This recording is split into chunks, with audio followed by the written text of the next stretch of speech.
అందరికీ నమస్కారం. Welcome to my channel. ఈరోజు వీడియోలో ఆలు బజ్జీలు ఈజీగా ఎలా చేయాలో చూపిస్తున్నాను. కొంచెం పిండితో ఎక్కువ బజ్జీలు క్రిస్పీగా కరకరలాడుతూ ఎలా చేయాలనేది ఈ వీడియోలో చూపిస్తున్నాను. ఎక్కడ కూడా స్కిప్ చేయకుండా మొత్తం కూడా చూడండి, అర్థమవుతుంది. ముందుగా ఆలుగడ్డలు తీసుకొని పైన పొట్టునైతే తీసుకొని 2-3 సార్లు కడిగి ఈ వీడియోలో చూపించినట్టుగా అయితే స్లైస్ లాగా అయితే కట్ చేసుకొని పక్కన పెట్టుకోవాలి. ఇప్పుడు వేరొక బౌల్ తీసుకొని ఆ బౌల్లోకి శనగపిండి తీసుకోవాలి. నేనైతే కొద్దిగా పిండితోనే ఎక్కువ బజ్జీలు అయితే చేస్తున్నాను. ఇప్పుడు ఈ పిండి తీసుకున్న తర్వాత ఇందులోకి టేస్ట్కు సరిపడా ఉప్పు, వంట సోడా వేసి కలుపుకోవాలి. కావాలంటే ఇందులోకి కారం, కొత్తిమీర, జీలకర్ర కూడా వేసి కలుపుకోవచ్చు. ఇప్పుడు ఇది బజ్జీ పిండిలాగా అయితే కలుపుకోవాలి. వీడియోలో చూపిస్తున్నట్టు కొద్దిగా వాటర్ అయితే వేసి కలుపుకోవాలి. ఒకటేసారి మొత్తం కూడా నీళ్ళు అనేది వేసుకోవచ్చు. మరీ గట్టిగా కాకుండా మెత్తగా కాకుండా ఇలా వీడియోలో చూపిస్తున్నట్టుగా ఇలా జారుల్లాగా ఉండాలి.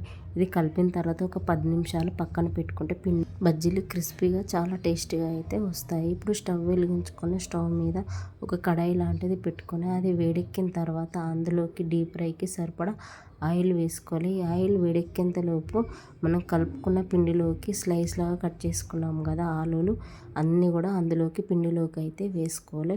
వేసుకొని పిండిలోకి ముంచుకుంటూ ఆయిల్ వేడెక్కిన తర్వాత ఇది ఒక్కొక్కటిగా ముంచి ఆయిల్లోకి అయితే వేసుకోవాలి.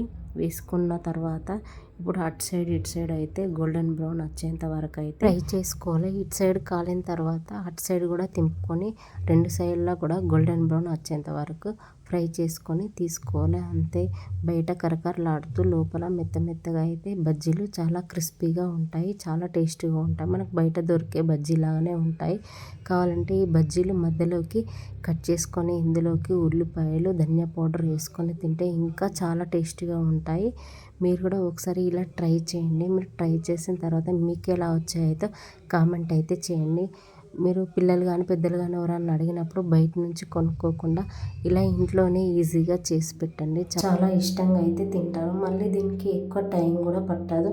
5 నిమిషాలలో అయితే రెడీ అయిపోతుంది. మళ్ళీ పిండి కూడా ఎక్కువ వేయాల్సిన అవసరం లేదు.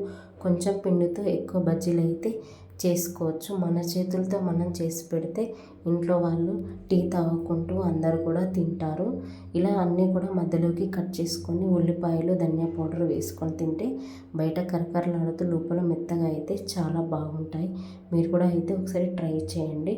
ట్రై చేసిన తర్వాత మీకు ఎలా వచ్చాయో కామెంట్ అయితే చేయండి.